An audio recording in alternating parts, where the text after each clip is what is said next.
اور اقتدار سے نکلنے کے بعد جو انہوں نے ایک ماحول بنایا تھا کہ ان کی حکومت کس طریقے سے گرائی گئی، کیسے نکالا گیا، پورا ایک مومنٹم بنانے میں وہ بہرحال کامیاب ہوئے تھے۔ پھر جو 2024 کے انتخابات ہیں، اس میں بھی عمران خان صاحب جو ان کی پارٹی دعوے دار ہے کہ وہ الیکشن جیتے ہیں، اور الیکشن ان کے ساتھ جو ہے وہ الیکشن میں زیادتی کی گئی ہے۔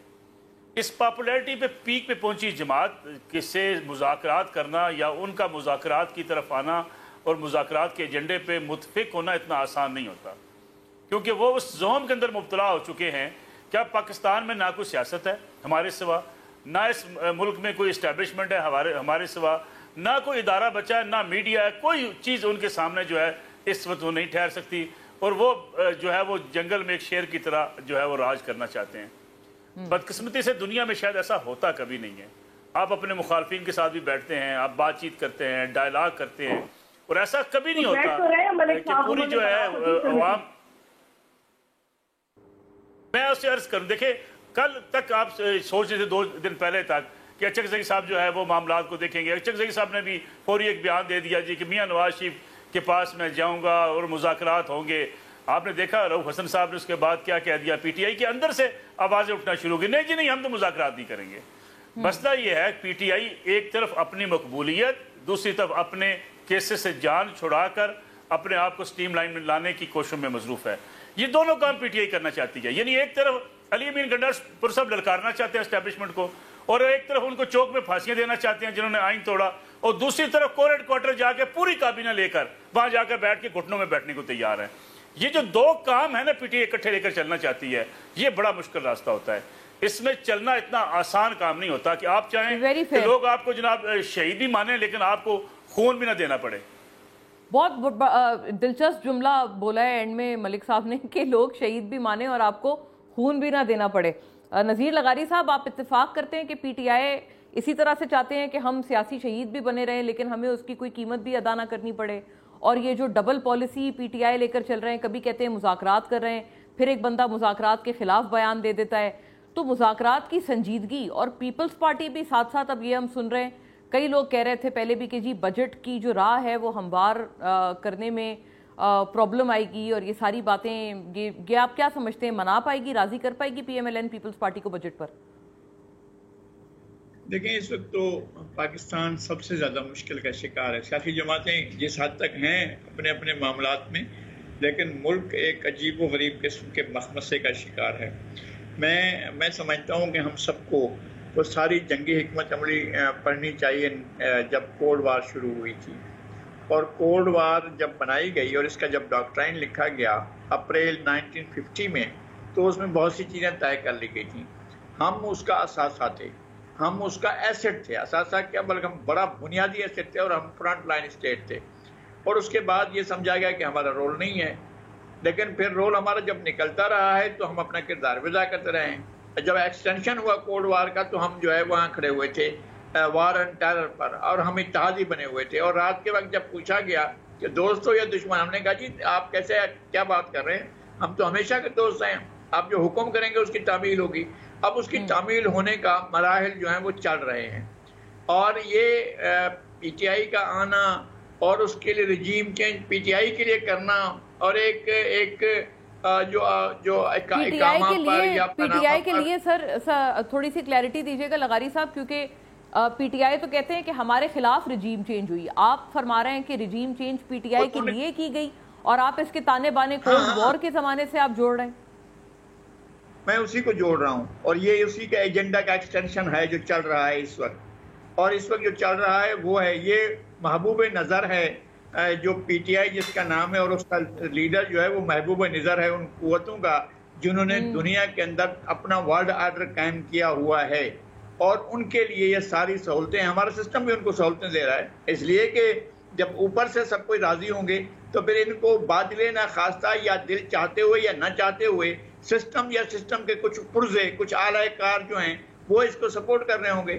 کیا یہ سارا سسٹم جو ہے وہ اس وقت سپورٹ نہیں کر رہا ہے؟ یہ جو پاپولیرٹی ایسے بن گئی ہے، بھائی آرٹیفیشل انٹیلیجنس نے تمام پیمانے تبدیل کر دیے ہیں، اور انہوں نے یہ پہلے تجربات کر لیے ہیں۔ یہ جو التحریر اسکوائر بھر جاتا تھا، اور ہم نے التحریر اسکوائر قاہرہ میں دیکھا کتنا بڑا ہے اور کس طرح وہ اس کو بھرا گیا، یہ جو ہے وہ ایک کال ہوتی تھی اور اس کے بعد سوشل میڈیا ایکٹیویٹ ہوتا تھا اور سارے لوگ وہاں پہنچ جاتے تھے. یہ بہت منفرد آپ کی سر رائے ہے اور آپ نے اس کے اوپر ایک بہت ڈیفرنٹ اینگل دیا ہے اور آپ نے اس کو بہت دلچسپی سے اس کو آپ نے بیان بھی کیا ہے کہ اس طرح سے اعلی کار بھی بن جاتے ہیں. ہمارے انٹرنلی بھی کئی لوگ ہوتے ہیں. امیر عباس صاحب یہ بات کئی لوگ پی ٹی آئی کے حوالے سے کرتے رہے اور جو آپ کو پتہ ہے ناقد ہیں پی ٹی آئی کے وہ یہ کہتے ہیں کہ یہی ساری چیزیں تو حکیم سعید اور کئی لوگوں نے انکشافات کیے تھے اس طرح کے کہ کوئی ایسی قوتیں ہیں بیرونی سطح پر جو کہ اس پارٹی کو سپورٹ کر رہی ہیں. یہ آپ کنسپیریسی تھیوری سمجھتے ہیں یا پھر آپ کو لگتا ہے کہ اس تھیوری میں کوئی وزن ہے؟ ایمپیریکل ایویڈنس کیا کہتا ہے اور تھیوری یہ کہتی ہے کہ جی پہلے کہا گیا کہ یہودی سازش کی پیداوار ہے, عمران خان کی یہودی ایجنٹ ہے. ابھی لغاری صاحب اس کو مزید پیچھے لے جا کر جوڑ رہے ہیں سوویت یونین کے زمانے سے اور کولڈ وار کے زمانے سے. مجھے تو جو ایمپیریکل ایویڈنس نظر آتا ہے وہ میں آپ کے سامنے رکھ دیتا ہوں. یہ کیسا یہودی ایجنٹ اور سوویت یونین کا یہ کولڈ وار کا ایجنٹ تھا کہ جو 1996 میں اپنی سیاسی جماعت بناتا ہے اور 2000 اور 1997 کا الیکشن ہار جاتا ہے. یہ کیسا سوویت یونین کا کولڈ وار کا اور یہودیوں کا ایجنٹ ہے کہ جس کو 2002 میں ایک سیٹ ملتی ہے, وہ بھی انتہائی مشکل سے مانگے تانگے کی ایک سیٹ ملتی ہے. یہ کیسا کولڈ وار کا اور یہودیوں کا ایجنٹ ہے کہ جو 2002 سے لے کے 2018 تک اقتدار کے لیے در در پھرتا رہا, ٹھوکریں کھاتا رہا, کبھی لانگ مارچ, کبھی دھرنا, کبھی جلوس, کبھی جلسہ کرتا رہا, اس کو اقتدار نہیں مل سکا. یہ کیسا یہودیوں کا ایجنٹ ہے اور کولڈ وار کا ایجنٹ ہے کہ اس کو 2018 میں بھی اگر اقتدار ملتا ہے تو وہ سادہ اکثریت نہیں مل سکی. بھائی تف ہے ایسے یہودیوں کے اوپر اور تف ہے ایسی کولڈ وار کے اوپر کہ جو اپنے ایجنٹ کو اقتدار تک نہیں دلوا سکتی. 26 سال 25 سال لگے اس کو اقتدار لینے کے لیے. یہودی جو دنیا کی سب سے بڑی لابی ہے, جو پوری کی پوری ریاستوں کو تلپٹ کر دیتے ہیں, جو پورے کے پورے نظام کو چپ کر دیتے ہیں, آج ان یہودیوں کی وجہ سے 40,000 لاشیں گر گئی ہیں فلسطین کے اندر, 1.5 لاکھ لوگ زخمی ہیں اور 18 لاکھ لوگ دربدر ہیں. دنیا ان یہودیوں کے سامنے ہل نہیں پا رہی, لیکن جب وہ یہودی پاکستان میں اپنے ایجنٹ لے کر آتی ہے تو ان کی ٹھوس ہو جاتی ہے. مطلب پاکستان میں ان یہودیوں کی کچھ چل نہیں پا رہی ہے. اور وہ کیسے یہودی ہیں اور وہ کیسے کولڈ وار کے سرکردہ لوگ ہیں کہ جن کا ایجنٹ عمران خان ہے, لیکن ان کا ایجنٹ گزشتہ 1 سال سے جیل میں پڑا ہوا ہے. ان کا ایجنٹ الیکشن نہیں لڑ سکتا, اس سے بلنے کا نشان دے دیا جاتا ہے. ان کے ایجنٹ کے امیدواروں کو اٹھا لیا جاتا ہے. ان کے ایجنٹ کے امیدواروں سے کاغذات نامزدگی چھین لیے جاتے ہیں. ان کے ایجنٹ کے تائید کے کنندگان اٹھا لیے جاتے ہیں, تجویز کنندگان اٹھا, اور وہ بیٹھا بھی ذرا دیکھ رہا ہے کہ میرے ساتھ ہو کیا رہا ہے. نہ یہودی آ رہے ہیں ابابیل بن کے اس کی مدد کے لیے قطار در قطار, نہ کولڈ وار کو چلانے والے آ رہے ہیں اس کو بچانے کے لیے. اہم بات آپ نے, اور آپ نے تو بڑی داستان بیان کی ہے. کولڈ وار کے چلانے والے آپ نے وہ اپنے یہ ایجنٹ کو بچا نہیں سکتے. بڑی اہم بات ہے. ملک صاحب, بہت 2 اہم ترین میرا خیال ہے آرگیومنٹس اس وقت چل رہے ہیں. آپ اس میں کیا کہیں گے, کس کی طرف آپ اپنا وزن یا اپنی لاجک سے آپ اس کو بیان کریں گے کہ وہ کہہ رہے ہیں کہ یہ 26 سال تو لگے ان کو اقتدار میں آنے میں, پوری دنیا پہ قابض جو فورسز ہیں اور جو اس طرح کی قوتیں ہیں وہ پاکستان میں ٹھوس ہو گئی ہیں, تو ایسا تو مطلب یہودی ایجنٹ اگر ہے تو بہت ہی عجیب سی بات ہے کہ یہاں پر اس یہودی ایجنٹ کی اور اس لابی کی چل ہی نہیں رہی ہے. دیکھیں, پہلی بات تو یہ ہے کہ میں نے نہیں کہا عمران خان صاحب یہودیوں کے ایجنٹ ہیں, اور نہ میں کبھی کہنا چاہوں گا. میں سمجھتا ہوں عمران خان صاحب بھی اسی طریقے سے اشرافیہ کے اور آپ کی اسٹیبلشمنٹ کے ایجنٹ تھے جو الزام آپ مسلم لیگ نواز اور پیپلز پارٹی پر لگایا کرتے ہیں.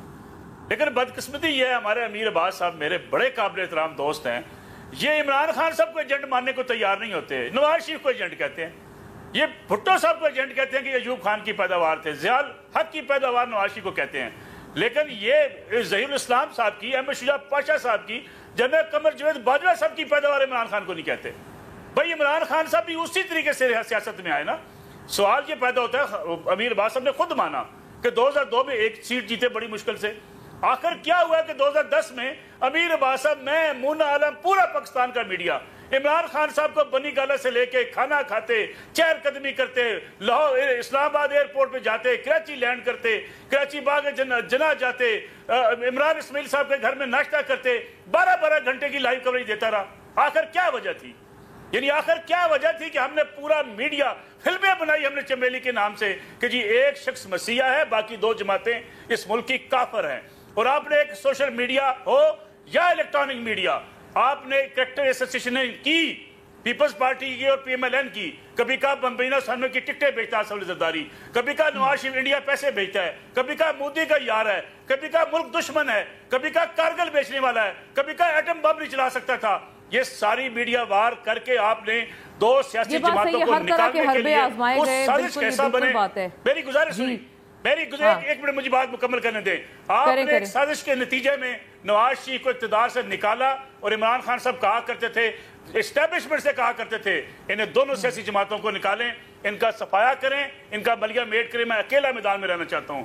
اس کا پروف انہوں نے یہ دیا 2018 میں آر ٹی ایس بٹھا کے جب اقتدار میں آئے انہوں نے اس ملک میں ٹائیگر فورس بنانے کا اعلان کیا. مجھے بتائیے, پولیس موجود تھی, ایف آئی اے موجود تھی, ادارے موجود تھے, یہ ٹائیگر فورس سوچ کیا تھی؟ میرے کارکن جا کے ملک کا نظام چلائیں گے. اور خان صاحب خود کہا کرتے تھے کہ مجھے سمجھ نہیں آتی پی ایم ایل این اور پیپلز پارٹی کے لوگوں کو آپ ٹاک شو میں بٹھاتے کیوں ہیں. یہ سوچ جو ہوتی ہے یہ فاشسٹ سوچ ہوتی ہے کہ میں اکیلا رہنا چاہتا ہوں, کسی کو برداشت نہیں کروں گا. اور آج وہ اگر جیل میں ہے, سیاسی جماعتیں ان کے ساتھ کھڑی ہوتی, اس لیے کہ وہ سیاسی جماعتوں کو سیاسی جماعتیں نہیں مانتے, وہ کسی کے ساتھ بات ہی نہیں کرنا چاہتے. وزیر اعظم ہوتے ہوئے نیشنل سیکورٹی کمیٹی کے اجلاس میں نہیں آتے تھے. آپ سمجھتے ہیں کہ بیرونی ایجنٹ یا یہ جو باہر کی قوتیں, بین الاقوامی قوتیں, یہ ساری کنسپیریسی تھیوریز ہیں؟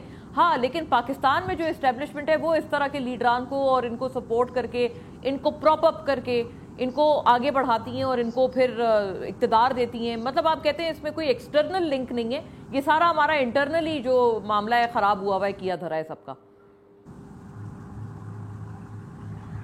دیکھیں, میں تو کسی کو غدار قرار بھی نہیں دیتا. میں تو کہتا ہوں کہ یہ اشرافیہ کے وہ لوگ ہیں کہ جو اپنے اپنے مفادات کی خاطر سیاست کرتے ہیں.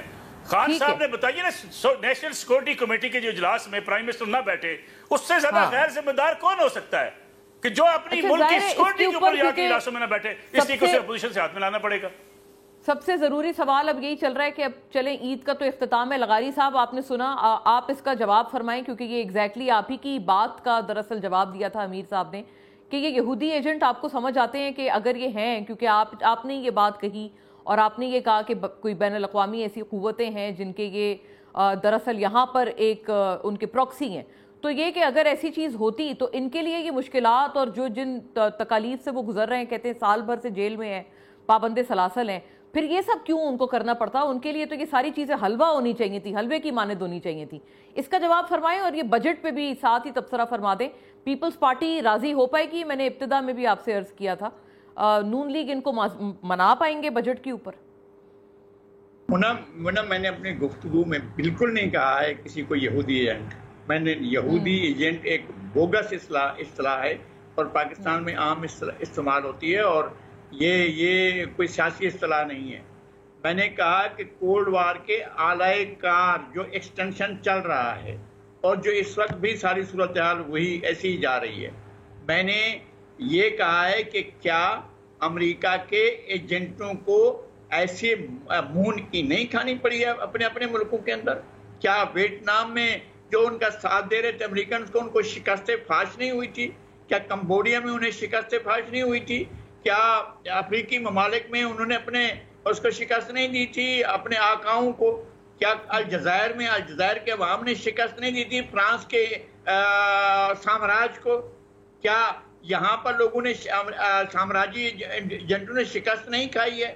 تو یہ ایک چلتا ہوا عمل ہے, رواں دواں عمل ہے, اور اس میں ایک بالکل الگ لینا چاہیے, اس کو اس طرح سے نہیں لینا چاہیے. اور نہ میں کبھی مذہبی اصطلاحات استعمال کرتا ہوں, نہ میں کسی کے اوپر اس طرح کے درست ہے. I hold your point. آپ نے یہ یہودی والی بات تو نہیں کی, لیکن آپ نے انٹرنیشنل قوتوں کا ضرور تذکرہ کیا, کولڈ وار کا بھی تذکرہ کیا. اور میں کہتا ہوں کہ اعلی کار ہیں ان قوتوں کے جن قوتوں نے یہ طے کر رکھا ہے کہ اس ملک کو رکھنا ہے یا نہیں رکھنا ہے. ناظرین, ایک بریک کی طرف چلتے ہیں کیونکہ بہت ایک دلچسپ اور یہ ہیٹڈ ڈیبیٹ ہے. کوشش کروں گی کہ بریک کے بعد اس کو مزید ہم کچھ تھوڑا شیپ اپ کریں اور اس کو ایک اورینٹیشن دینے کی کوشش میں کروں گی. After a break, stay with اس.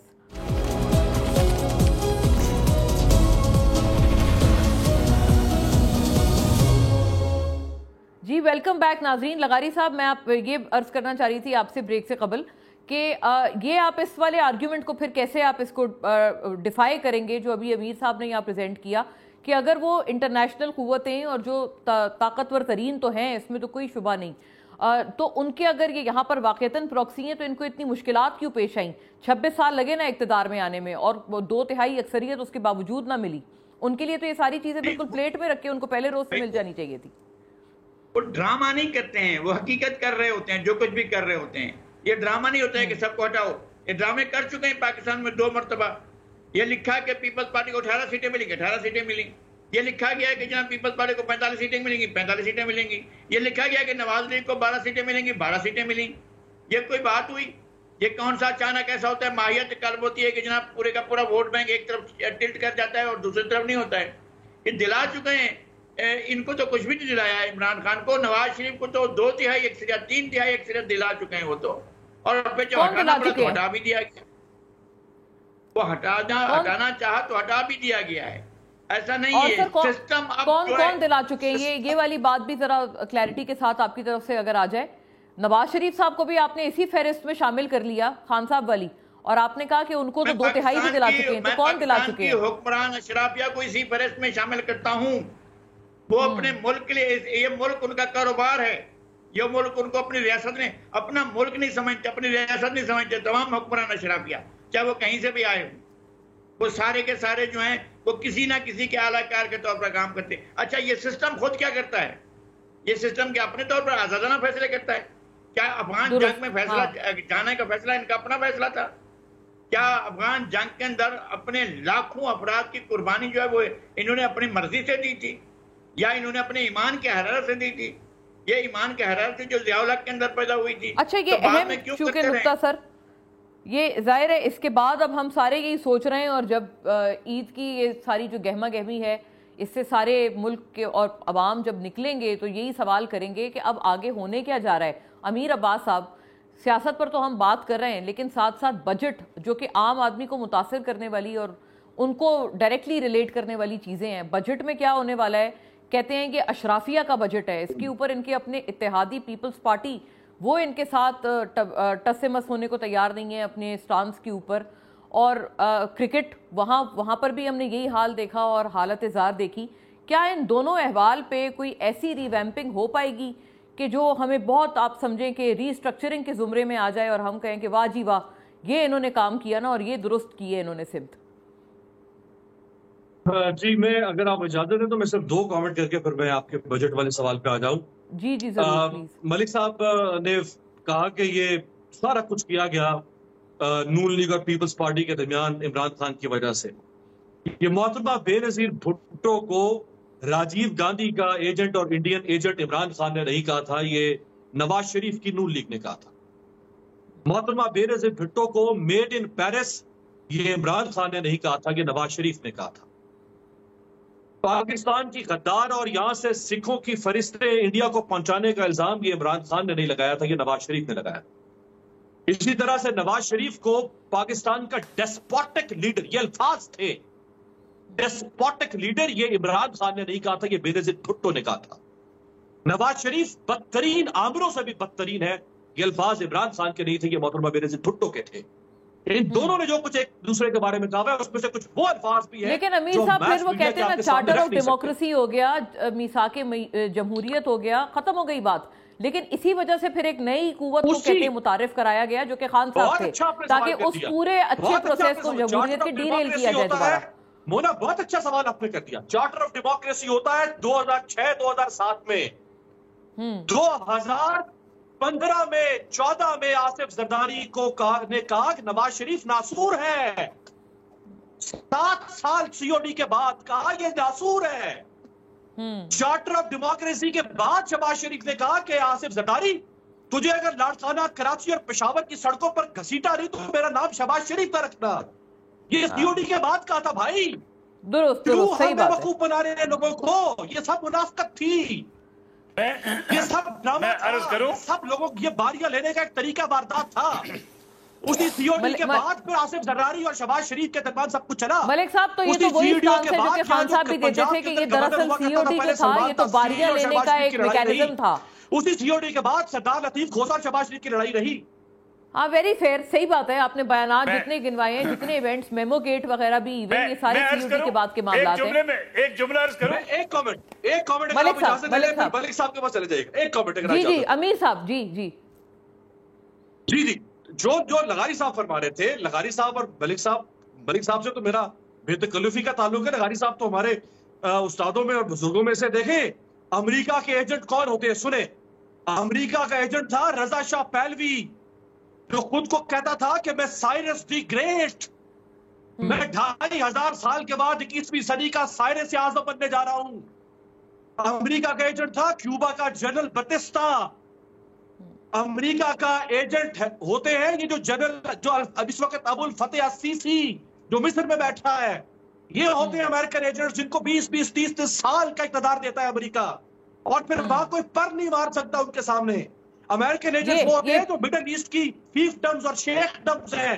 پوری دنیا میں عرب سپرنگ آتا ہے لیکن ان ملکوں میں نہیں آتا, کیونکہ یہاں پہ امریکہ کی عشیرباد کے ساتھ فیفڈمز اور شیخڈمز بیٹھتی ہے.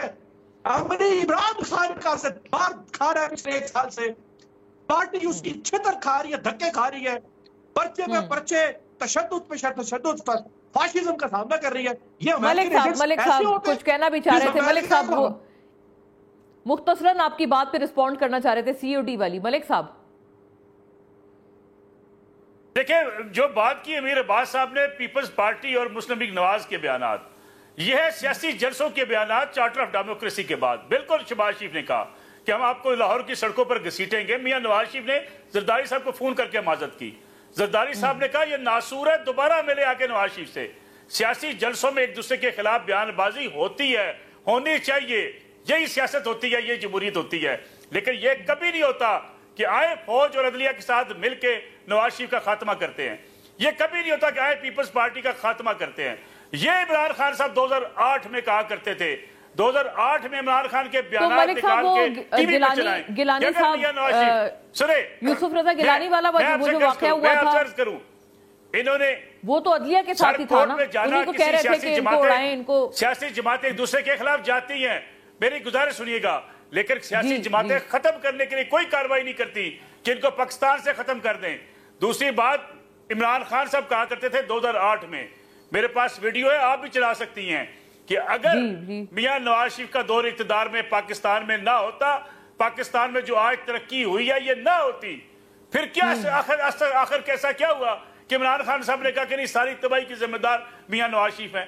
اور جب عمران خان صاحب کہا کرتے تھے, آپ مجھے بتائیے نا, آپ الیکشن لڑتے ہیں, آپ دھرنا دینے بیٹھ جاتے ہیں, الیکشن کے بعد سے لے کے آپ حکمران بنتے ہیں, آپ بات چیت نہیں کرتے. وہ 22 سیاسی جماعتیں آپس میں بیٹھتی ہیں, بات چیت کرتی ہیں, مخالفت کرتی ہیں, بیان بازی کرتی ہیں, ملک تب آگے بڑھتا ہے. یہ تعریفیں تو کرتے تھے نا خان صاحب, اور کسی کو برداشت نہیں کروں گا. لیکن یہ جو بات ہے نا نذیر لغاری صاحب کہ ختم کرنا, وہ کہہ رہے ہیں کہ ختم کرنا, اور بین الاقوامی بھی لیڈران گنوائے ہیں امیر عباس صاحب نے کہ جن کو 22-23 سال کا اقتدار ملتا ہے اور جن کے آگے کوئی پر نہیں مار سکتا, دراصل وہ ہوتے ہیں جو کہ مغربی قوتوں کے سمجھے اعلی کار ہوتے ہیں. تو اس طرح کی تو دور دور تک کوئی چیز کہتے ہیں خان صاحب کو نہ ملی. بہرحال یہ ایک الگ حصہ ضرور ہے, لیکن یہ کہ وہ جو بجٹ سے منسلک سوال تھا, ہم لوگ ویسے بہت ایک ڈیپ ڈسکشن کر رہے ہیں, اس لیے میں بار بار اس کو بھی عرض کر رہی ہوں کہ ابھی آج کل کیا ہونے والا ہے. چلا گیا ہے, آپ کا بجٹ کا سوال رہا نہیں ہے, اب بالکل بحث دوسری ہو چکی ہے. اب آپ سے یہ پروگرام ہائی جیک ہو چکا ہے, ہم لوگوں نے اس کو دوسری ایسے ہی ہے. میں خوشی سے ہائی جیک ہو رہی ہوں کیونکہ یہ بہت دلچسپ اور یہ بہت زیادہ معنی خیز گفتگو ہے جس کی طرف ہم بات کر رہے ہیں کہ اصل میں یہ سب کر کون رہا ہے ملک میں. پھر کیا ہوا صدام حسین کے ساتھ, اور بہت سے اپنا آدم ملک اور وہ جو تھا اپنا سوہارتو امریکی ایجنٹ تھا, اس کے ساتھ کیا ہوا, حسنی مبارک کو پنجرے میں ڈال کر پیش کیا جاتا تھا. اس کے بعد کیا ہوا, زین العابدین علی جو ہے اس کو کہیں بھی پناہ نہیں مل رہی تھی, پھر وہ سعودی عرب پہنچا, وہ امریکی ایجنٹ تھا. امریکی ایجنٹوں کا کیا ہوتا ہے اور امریکہ کے مخالفین کا کیا ہوتا ہے. قذافی کو فزیکلی مار دیا گیا, جو امریکی ایجنٹ نہیں ہوتے ہیں تو ان کے ساتھ یہ ہوتا ہے، جو امریکی ایجنٹ ہوتے ہیں تو ان کے ساتھ بھی، ایجنٹوں کے ساتھ بھی جب وہ کارتوس چلے ہوئے ہو جاتے ہیں تو آپ کے ہاں بھاولپور سے جہاز اڑتا ہے، لال کمال کے آگے جا کر گر پڑتا ہے اور پھٹ جاتا ہے. یہ آپ کے ملک میں ہو چکا ہے. کیا بات کر رہے ہیں آپ؟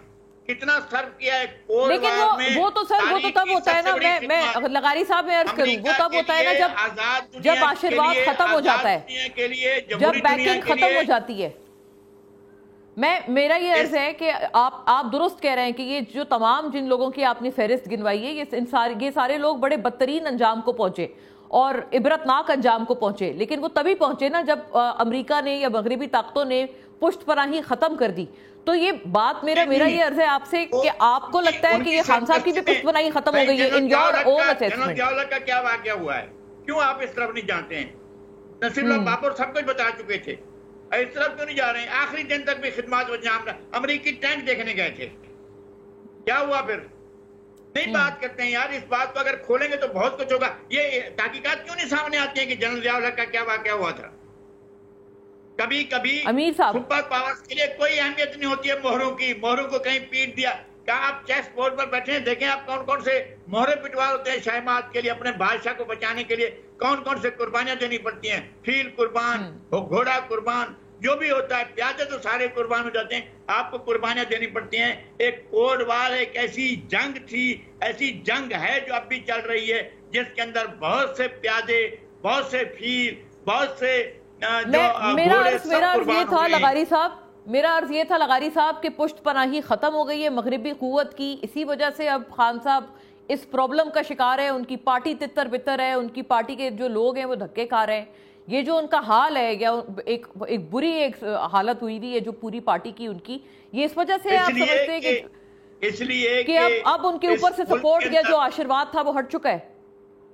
اس لیے کہ اس ملک کے ادارے اور اس میں بیٹھے ہوئے کچھ لوگ دل سے یہ چاہتے ہیں کہ ملک بچ جائے، اور ملک کو بچانے کے لیے اس میں کچھ لوگ، کچھ ادارے، کچھ افراد، کچھ جماعتیں اس بات کے حق میں ہیں کہ وہ رہے، اور کچھ ایسے ہیں کہ جو کولڈ وار کے انجام کے طور پر اس کو پڑھ تو لیں ڈاکومنٹ کو، اس میں تو آپ کا نام بھی لکھا ہوا ہے. یعنی سر آپ خان صاحب کے اوپر جو مشکلات آ رہی ہیں وہ آپ ان لوگوں کی وجہ سے کہہ رہے ہیں کہ وہ اچھی بات ہے، اس سے ملک بچ سکتا ہے، آپ یہ بھی کہہ رہے ہیں؟ میں یہی عرض کر رہا ہوں لیکن سسٹم میں ایسے لوگ بھی موجود ہیں جو ہر حالت میں سہولت کار بنے ہوئے ہیں. سہولت کار، ویری فیئر. امیر صاحب آپ نے سنا کتنی پختہ بات بیان کی ہے نذیر لغاری صاحب نے کہ اگر ابھی خان صاحب کے اوپر مشکلات آ رہی ہیں یا پی ٹی آئی کے اوپر آ رہی ہیں وہ اس لیے آ رہی ہیں کیونکہ ابھی بھی کچھ لوگ ہیں جو چاہتے ہیں کہ پاکستان بچ جائے، لیکن آن دا ادر ہینڈ کچھ ایسے بھی لوگ ہیں جو کہ ابھی بھی مکمل مغربی سہولت کار بنے ہوئے ہیں خان صاحب کے حق میں. آخری کامنٹ امیر صاحب، اس پہ پھر میں کلوز کر رہی ہوں. مولا دیکھیں میں تو کہوں گا کہ وہ جو سائر لدھیانوی دیکھیں کہ عمران خان، نواز شریف، آصف زرداری، اس سے ہٹ کے دیکھیں وہ جو سائر لدھیانوی نے کہا تھا نا کہ جہان کونا کے مفلوج فلسفہ دانوں نظام نو کے تقاضے سوال کرتے ہیں، یہ شاہراہیں اسی واسطے بنی تھیں کیا کہ ان پہ دیس کی جنتا سسک کے مرے؟ زمینیں کیا اسی کارن اناج اگلا تھا کہ نسل آدم و حوا بلک بلک کے مرے؟ ملے اسی لیے ریشم کے ڈھیر بنتی ہیں کہ دختران وطن دار دار کو ترسیں. چمن کو اس لیے مالی نے خون سے سینچا تھا کہ اس کی اپنی نگاہیں بہار کو ترسیں. زمین کی قوت تخلیق کے فرزندوں، ملوں کے منتظموں، سلطنت کے فرزندوں، یہ 25 کروڑ فسردہ گلے سڑے ڈھانچے نظام زر کے خلاف احتجاج کرتے ہیں، بشر کے خلاف احتجاج کرتے ہیں. ہم باہر نکلے اینکر ذرا اپنے ٹھنڈے کمروں سے، ہمارے تجزیہ کار بھی ذرا اپنے کوزی کمروں سے باہر نکلے. امیر صاحب مجھے اب بہت آپ نے انقلابی اشعار کے ساتھ جو آپ نے بات ایک آپ نے فرمائی ہے، مجھے اجازت دیجیے گا کہ میں اسی کے اوپر اختتام کروں پروگرام کا، کیونکہ میرے پاس وقت بالکل ختم ہو چکا ہے. آپ سب حضرات کا بہت شکریہ جنہوں نے ہمارا ساتھ دیا، اور ہم نے یقیناً ایک بالکل آؤٹ آف دا باکس ایک گفتگو کی. میری کوشش یہ تھی کہ ہم عید کے بعد والے کچھ حالات پہ فوکس کریں، لیکن ہماری زیادہ تر گفتگو ایک بہت لارجر اور براڈر کانٹیکسٹ میں چلی گئی. تھینک یو ٹو ایوری بڈی. آپ کے دیکھنے کا شکریہ. اللہ حافظ.